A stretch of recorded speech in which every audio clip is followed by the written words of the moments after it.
This episode of Two Bi Guys is brought to you by No CD. OCD is more than what you see on TV and in the movies. Imagine having unwanted thoughts about your relationship stuck in your head all day, no matter how hard you try to make them go away. That's relationship OCD. It comes with unrelenting, intrusive images, thoughts, and urges about your partner or loved one. Breaking the OCD cycle takes effective treatment. Go to nocd.com to get evidence-based treatment. NoCD offers effective, affordable, and convenient OCD therapy. NoCD therapists are trained in exposure response prevention, or ERP therapy, the gold standard treatment for OCD. With NoCD, you can do virtual, live, face-to-face video sessions with one of their licensed, specially trained therapists, and they accept most major insurance plans. In between sessions, you can get support with their in-app tools and free peer communities. To find out more about NoCD, visit nocd.com. That's nocd.com to book a free 15-minute call.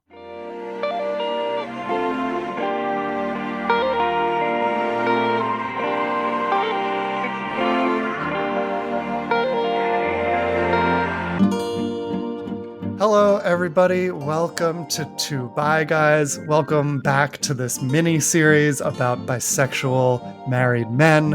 I am interviewing men who are in my book, also titled Bisexual Married Men. And I am very excited to be here today with Timothy Babulski. In the book, his name is Jeremy. Welcome to Two Bi Guys, Timothy. Nice to see you. Thank you. Nice to see you too. Thank you for having me. Yeah. So every story in the book is fascinating. Yours is really unique, and there's some really interesting stories in there. We'll get to some of it today, but there's obviously going to be more in the book. And I think a lot of people will connect with many of the things you talked about, especially, we'll get to it, but like lots of homophobia in the early days. But before we get into the actual story, tell me, I interviewed you about a year ago. You were in the second wave of interviews in 2022. Why did you decide to participate in this project? I decided to participate because I had been a public school teacher in Charlotte, North Carolina. And one of the conditions of teaching in North Carolina for lots of different identities, but particularly for queer identities, was you had to be as closeted as possible. Now, if you were, a cis white man, particularly a Republican, it was all fine. You could shout your identity from the rooftops, but everybody else was expected to be quiet. And laboring under that for so long, when I went into higher ed to discover that I actually had queer students, and coming out is always an individual thing, or at least it had been for my generation. You find people that you can trust. But moving from coming out to being out was hugely important part of my personal journey. And so this was a very good opportunity to make sure that people knew that bi men exist, that we're out there, and that they can't assume we don't exist. They can't wipe us away as a fantasy. Yeah. Yeah, I love it. And I'm so glad you decided to participate. And it's true in general, we need more bi visibility, but like your story sort of really highlights how important a school environment can be, and having mentors or role models or teachers as an example of this stuff, how important that can be. And that's something I didn't have either growing up.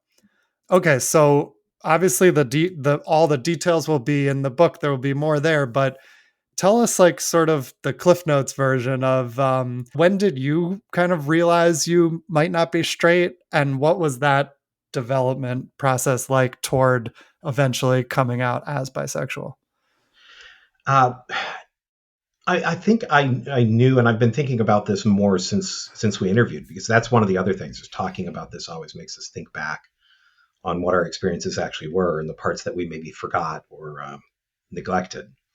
So I knew something wasn't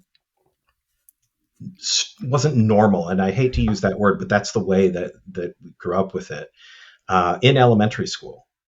And it really wasn't until middle school that it really started to crystallize. And the first real crush I had on a guy was eighth grade. But realizing that that had not been the first crush, so the capacity to be attracted to people regardless of gender, I didn't even have language for it at that point. Hmm. Uh, but then I happened to go to school in the South. It was very, very tricky to be out in that environment at all. And it wasn't until college that I could find at least a little bit of acceptance and at least come out to a relatively small, close circle of friends. Cool. And were you aware by that time in college when you came out of bisexuality? Is that how you came out? Yeah, yeah. So I was definitely using that label, and I had read of all things Robert Heinlein's science fiction early in adolescence, and he had put that label to it in the 70s and 80s, but it didn't, Huh. even though I knew something wasn't the way everyone was saying it was supposed to be. It didn't seem like a personal label at that point. Hmm.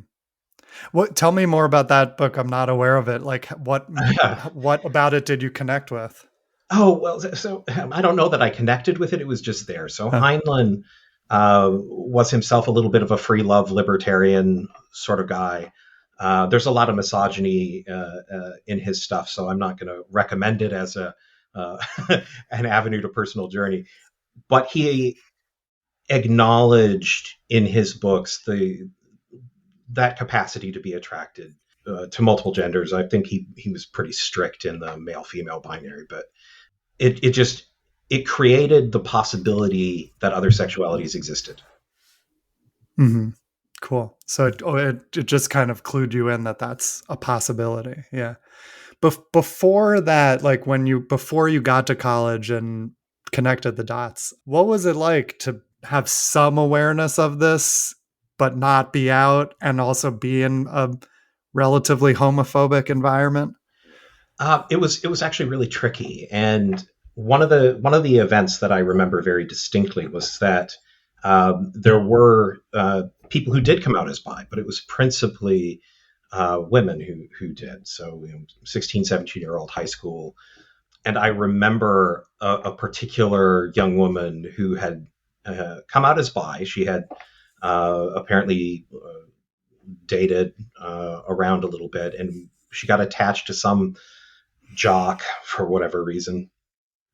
And the way that it got talked about was sort of the unicorn hunter idea, and that her purpose in that relationship was to perform her sexuality for him and for his entertainment and all. I remember walking down the hallway and listening to the other jocks just bragging on him about, has she made out with a girl for you? Has she done this for you? Has she done that for you? And on the one hand, being absolutely horrified that somebody could be objectified in that way, and it was in what I would consider an abusive relationship. I mean, how that's so possessive and strange, but then also to be very weirdly jealous, Hmm. because even though it wasn't great, it wasn't even remotely good, she could exist. Yeah. Yeah, that's powerful to have that example.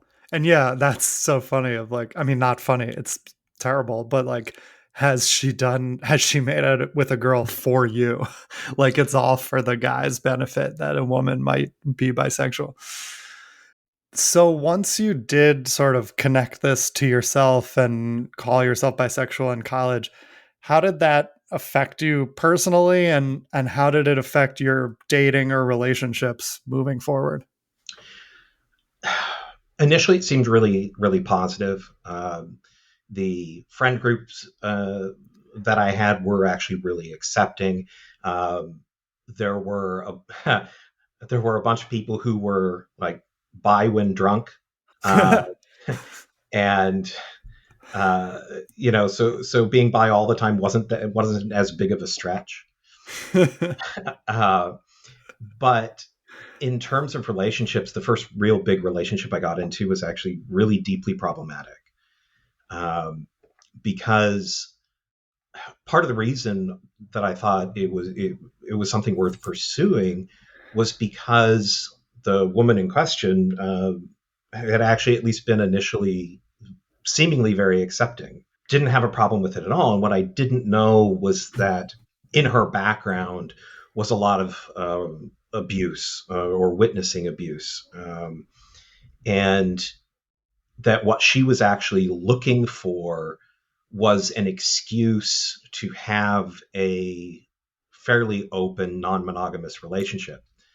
And while I don't have a problem with non monogamy at all, that's not what I was interested in, and that's not what I was getting into the relationship for. But she was convinced, and I found this attitude along a lot of other people in this same age group, that because of the perception of bisexual men in particular as, you know, even at the party scene, it was like, you know, bi sluts, but then in relationships, you're destined to be unfaithful. And there's this weird elevation of homosexuality where no bi guy would ever stay with you because the you know, they would constantly need what you couldn't give them. And so there was this deep insecurity also built into the relationship. And so what was initially very lovely in being able to actually be out and honest in a relationship was the first time that that had happened, then very quickly became deeply toxic and quite troubling. Hmm. How did you, I mean, I know so many people are sort of afraid of that kind of biphobia, especially if they're not out to a partner and they're worried that will happen. How did you sort out what was going on and figure out that, like, how did you not internalize the biphobia that was coming from her? And how did you eventually realize that was not a good relationship? I didn't. That's the thing. I didn't figure it out. It took far too long. It, you know, it's always tricky when we see people who are in abusive relationships. Sometimes from the outside, it's very easy to say, you know, this looks toxic, this feels toxic. Why don't you leave? But when you're actually in that relationship, one is you're invested in it. You want to make it work, or at least I wanted to make it work. And and she may have wanted to make it work too, but on very different terms from what I was interested in. And I didn't realize it until things started to fall apart. And so one was that she actively, you know, for all that there's this fear that bi guys are going to sleep around, she's the one who wanted to make the relationship more open. But actually, when I really realized what was going on, was when she got me fired. So I was working in a touristy shop, and she outed me to the boss. And um, within just a day or two, I was gone. Uh, Wow. and one, knowing that, so I figured out that she had done it. Right, there was no other way. I was not, like, you know, again, this is the difference between coming out and being out. Right, so I was out to her. I was out to a friend group. I was not out in general, and certainly not at work. I hadn't said anything, so somebody had to. And I had figured out that it was her, but then the next move that she made was to say, "Oh, well, while you're unemployed, you're just going to have to rely on me." And it very quickly clicked in my brain that, my God, she's trying to trap me in this. Hmm. And at that point, I started looking for the exit. Hmm. Yeah, it is very hard to realize this stuff from the inside, and you want to make it work, and you love someone and want to rationalize and justify. It makes sense. So eventually you got out of that relationship. How did you then meet your now wife, and what's the story of that Yeah, relationship? and that this complicates it a little bit because I met my spouse actually through my ex. Hmm. She had stayed over. My spouse had stayed over as a friend. Just needed a couch to crash on for a couple of nights, and that was the initial introduction. Uh, my ex at that point, because she was trying to open up the relationship, had said, well, if I'm looking, you need to look, right? Let's at least she was trying to make it fair, for all the other things that were quite toxic in that. Uh, but part of her way of coping with it was she wanted to seem like it was fair, but not make it fair.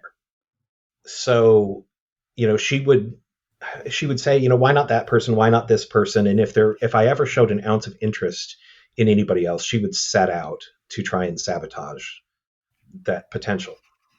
And so that's actually Hmm. what happened with my future spouse. She set out to sabotage it.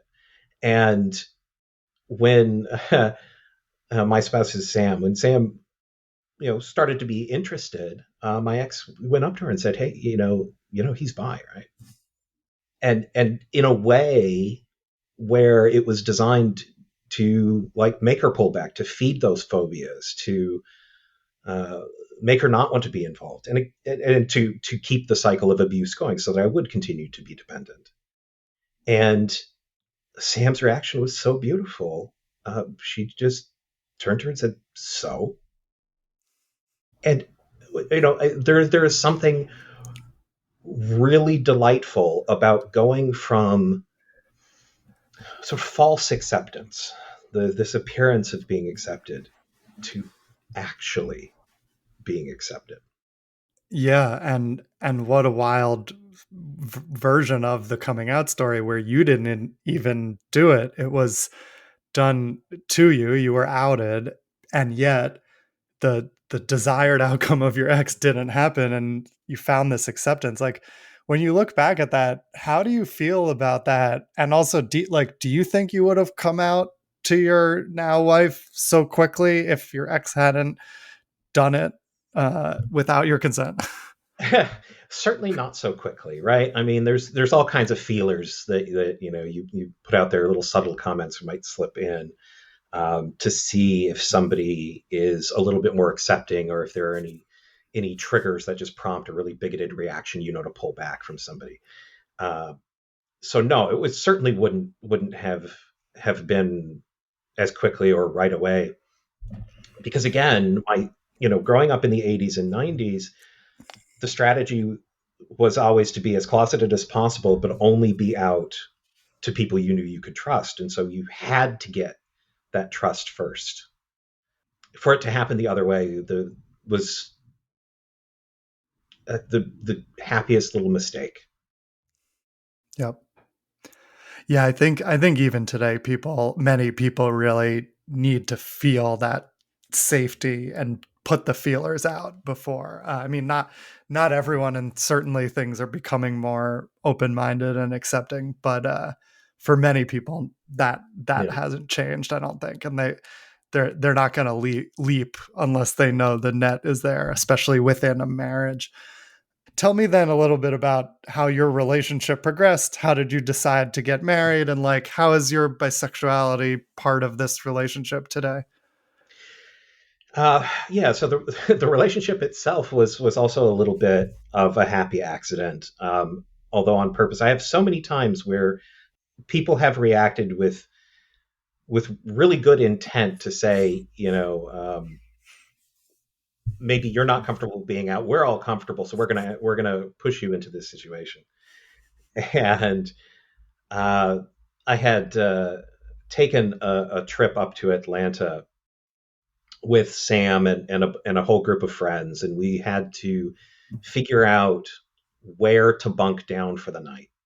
One of our friends in the group was moving to a new place, and so they had this apartment open, but there was no furniture. I don't even think the electricity was all turned on, because I remember it being very cold. Uh, but we all needed places to crash, and there were only so many couches. So, with amongst the 6 or 7 of us, they had devised amongst themselves, without telling Samurai, they had devised this plan to get the two of us together in this not yet furnished, just rented apartment, while everybody else went somewhere else. Just give us time alone together, and maybe they'll figure it out. And and we figured it And you did. out. You did. Yeah. Um, it's almost ludicrously cinematic uh, to to think that we were, on the floor with we maybe had one blanket and we're cuddled up against each other, trying to stay warm on this uncomfortable floor uh, because our friend group has decided that we should be a couple. But it worked out, But and it then you worked just out. It kept worked and beautifully. you kept dating, and then when And did you get married? yeah, we got married a little over a year after that. So part of and I would suspect of myself, if I could think back in time, that would never happen. I would never get married after a year. It'd take years and years. Uh, but part of the reason that it went so quickly was because she already knew. Hmm. I didn't have to have this long period of trying to figure out, could this work? Could this be stable? She already knew. She had already seen the worst that could happen, and the way the former relationship had exploded. It was not an amicable end to that relationship, and she stood with me the entire time. Hmm. And I don't know. I would just tell any young person watching or listening that if you find someone who's willing to stand with you through the worst moments, that's someone you want to stay with. Maybe not romantically, but that is someone you want in your life. Yeah. Yeah, that makes sense. And yeah, she had basically completely accepted this part of you that you had taken a long time to recognize, accept, get comfortable with, and she accepted it even before you started dating, really. Very different from what you'd experienced, and a nice start.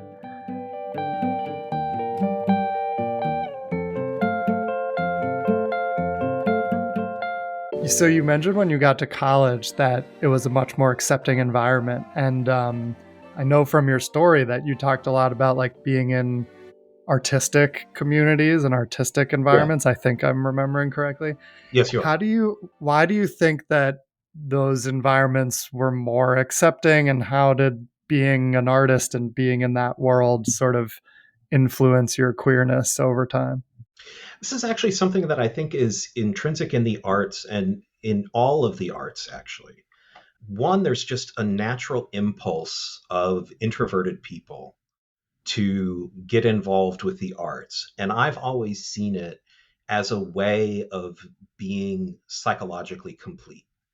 If you have difficulty processing around other people, then artistic production, one, it can stand in between you and other people, so it can act as a little bit of a shield, but then it's also a window into things that you want to share. It's control about what and how you want to share, how you want to present. So whether you're a storyteller or a dancer, you're on the stage, or, I don't want to say all podcasters have a little bit of introversion built in, but that may be true too. But the arts allow for this expressiveness that for a lot of people is fraught with difficulty. And just I have known more queer people in the arts than in any other arena of life,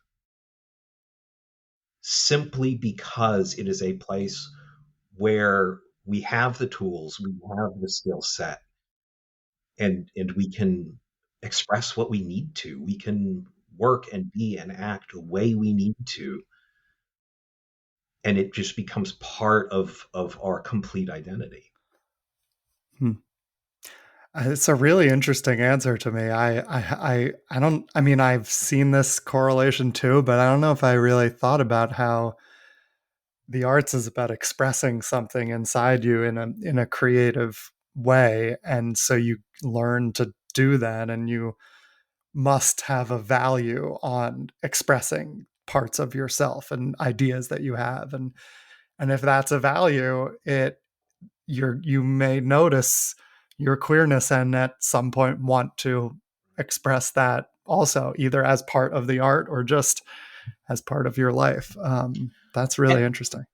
and then rather it's a little silly, but it's also there's more acceptance of us as human beings, as actual physical bodies.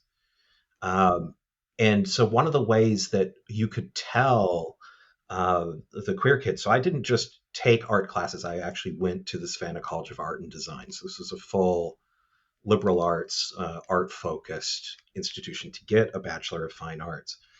And one of the I know I will say anyone who writes dirty stories or films porn or whatever, they always get it wrong when it comes to life drawing classes. It's not it's not as purient as people think, but you can absolutely tell who the queer folk are and who the straight folk are based on who's comfortable around the human body. Hmm. Because there is such a huge degree of internalized homophobia, particularly among cis straight men, that if a male model disrobes in front of you, there's almost like there's this performative ick you have to do, or you have to laugh, or you have to joke, you have to do something to perform your masculinity and your straightness all in one go. Yeah. And then the queer kids in the class are all just like, yeah, yeah, that's nice. Yeah. Yeah. That's interesting. I mean, I have not drawn nude models lately, but I've seen that performative ick in other contexts. That's absolutely accurate, and it's interesting. Okay, I have so many things I want to talk about. Actually, your story is very rich, and there's lots of different aspects. But I want to ask about gender, because I know when we talked last year, you had recently adopted a non-binary identity and are identifying as non-binary. I also apologize. I forgot to ask you what pronouns you're using at the beginning, and I may have made an assumption. What what pronouns do you use, and also just like how did coming out affect your conception of gender, and what's your gender identity at the moment? Yeah, non-binary seems to be a good word for it.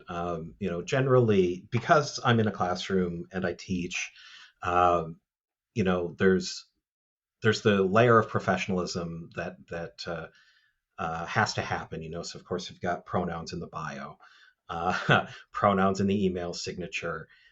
Uh, but most people do just make assumptions. And so even when I'm not presenting terribly masculine, I have a big bushy facial hair. They're going to make assumptions, um, and I'm fine with that. And I've actually noticed from among a number of my students that also identify as non-binary that there is uh, at least one flavor of non-binary. There seem to be quite a number uh, where the gender perception is negotiable. Mhm. Use a pronoun that you feel comfortable. So if you want to refer to me as he, that is fine. They, that is fine. And if you don't know, then my advice to anybody would be, if you don't know, just use my name. That's perfectly fine. Yeah. Cool. And how did you come to that identity? Was it related to coming out as bi, or was it a separate thing later? I think it was a separate thing later. I had always had an understanding, and I think a lot of queer people do, of trying to figure out exactly how masculine or how feminine they want to be. And I know there is, in a lot of the anti-trans discourse now, this idea that we're no longer allowing for femme gay men, and I just don't think that's true. But I was definitely trying to figure that stuff out when I was growing up. I don't know if I mentioned this in our first interview. I have sisters, and there had been a tradition in my family going back at least a couple of generations that when the daughters, and I have only had aunts on one side, uh, so it's like five girls on my from my grandmother. That each one of them, when they turned, I think it was 10 years old, they got a porcelain doll.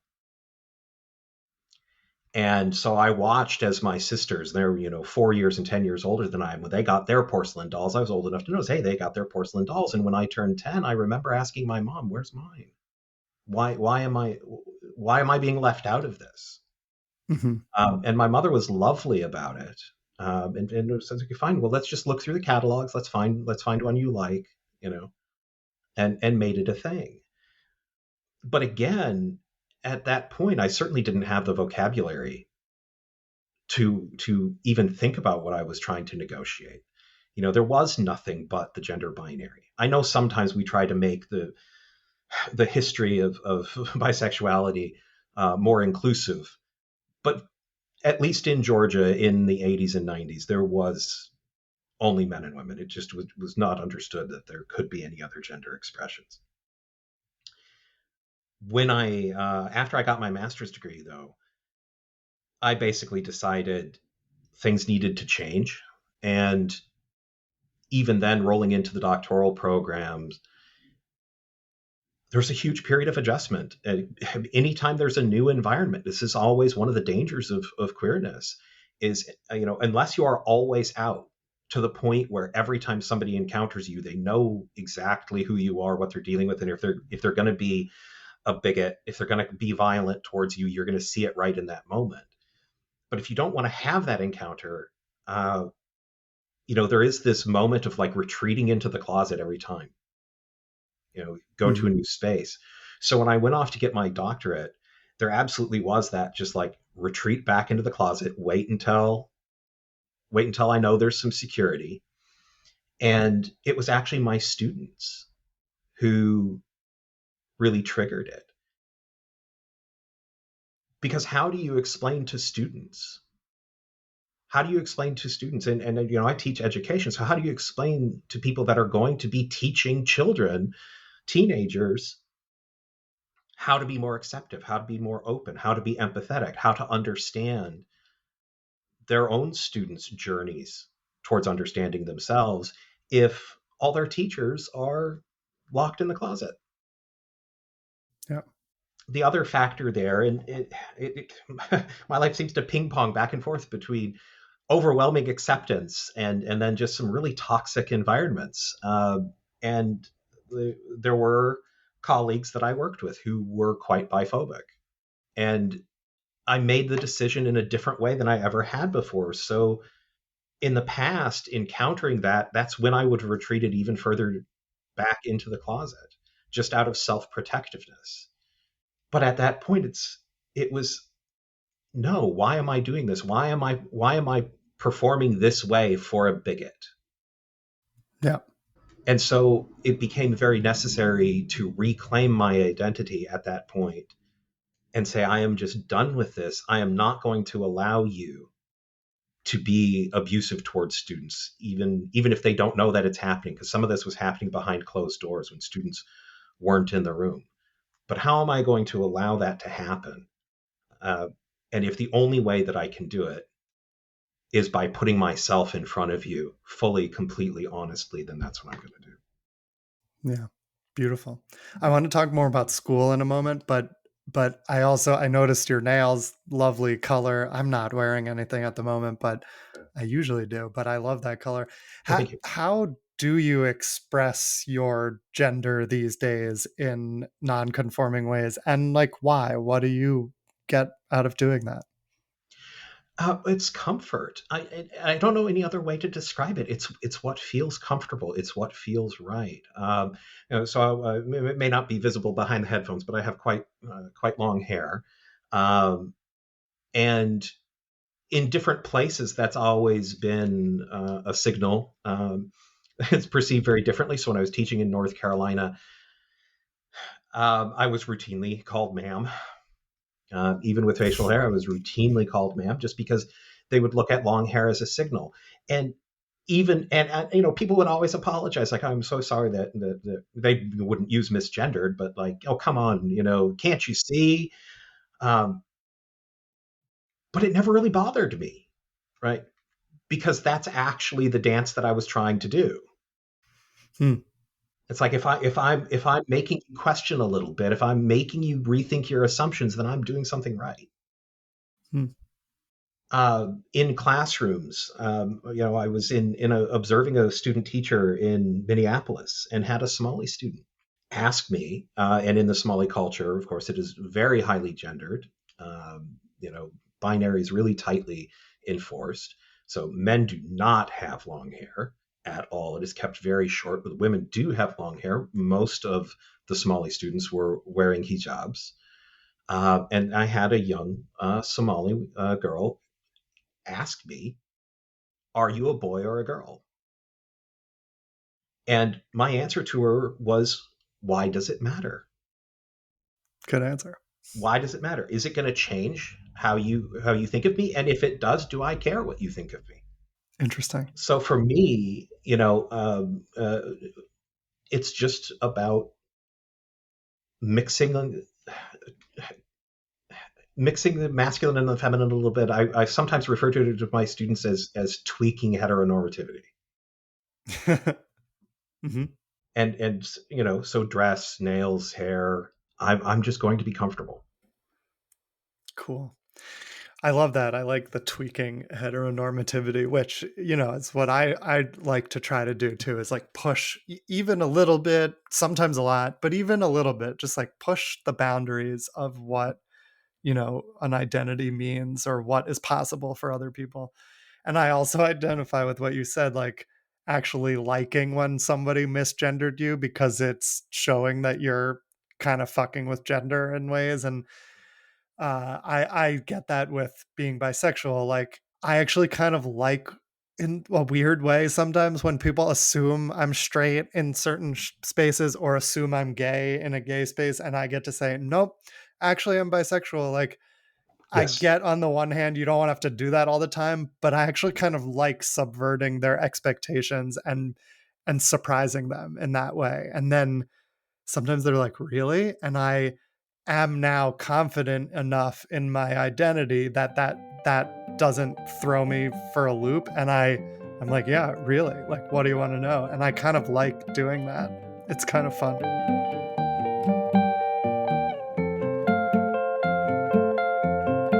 Stay tuned. There's a little bit more of this episode with Timothy coming up, but there's even more on Patreon. 18 more minutes with Timothy. We had a really fascinating discussion. You won't want to miss it. We talked more about school and how that can be so formative, and how queerness can show up in school or not, and the effects that can have, and how Timothy has navigated both being a queer student and being a queer teacher.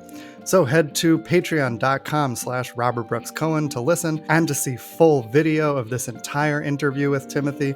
You can watch him talk and also watch my reactions, which is fun. It's only $5 a month to subscribe. Thank you so much to everyone who has subscribed there already. It helps me keep this going. I appreciate it. And now here's a little bit more with Timothy.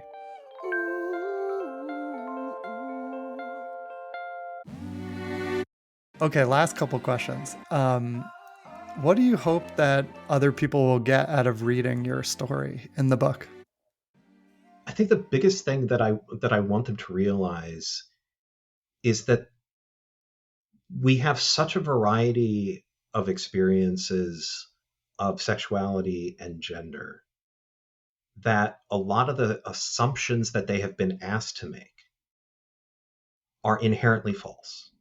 I've known so many people that, if they were open minded enough, might accept a bi label or a pan or even just questioning, but are so embedded in this heteronormative ideal, particularly or when it comes also to gender, right? They need to be a man's man, they need to be a woman's woman, um, that they reject that part of themselves. They completely silence that part of themselves. And I don't know what it would be like to live that incompletely and that inauthentically, but I can only assume that it's unfulfilling.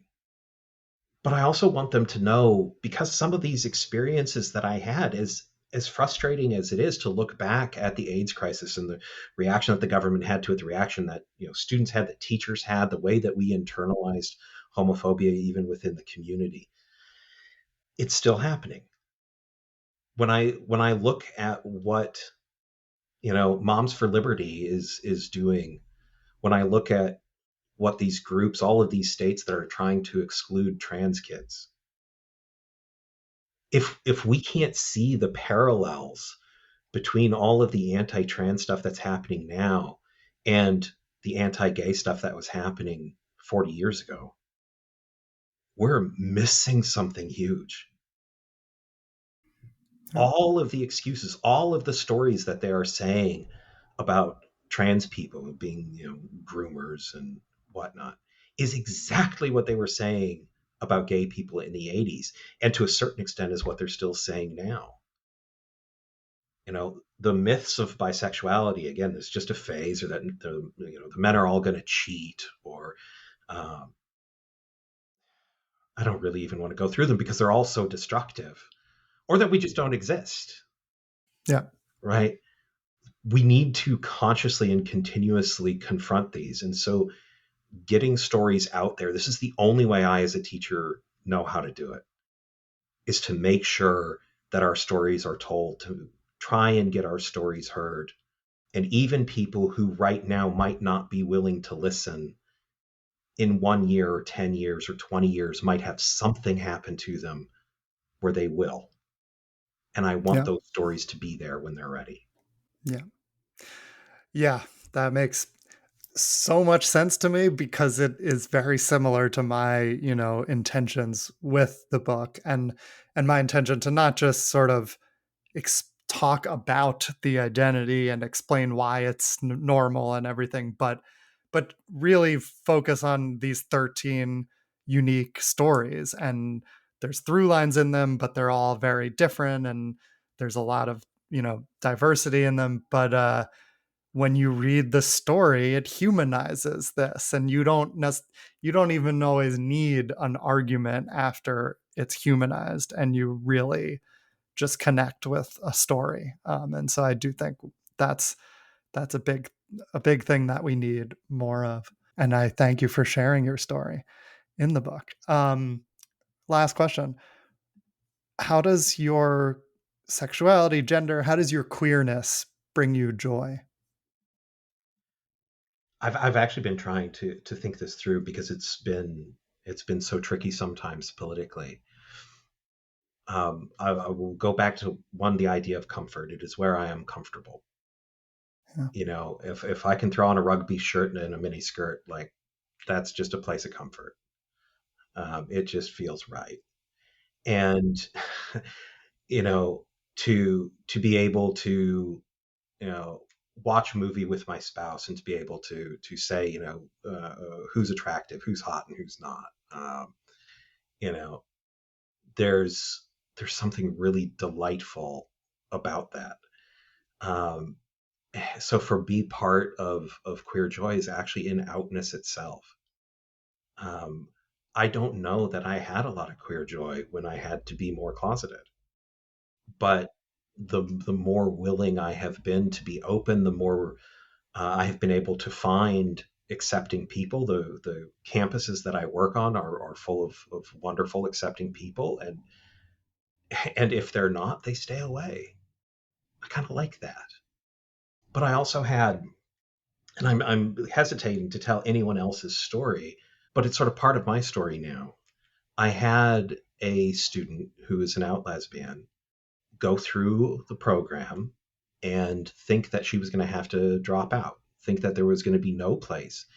She's in a committed relationship, she has a kid, but that, in a small state like Maine, there's no way that she could be a teacher. There's no way that she could be out and be a teacher.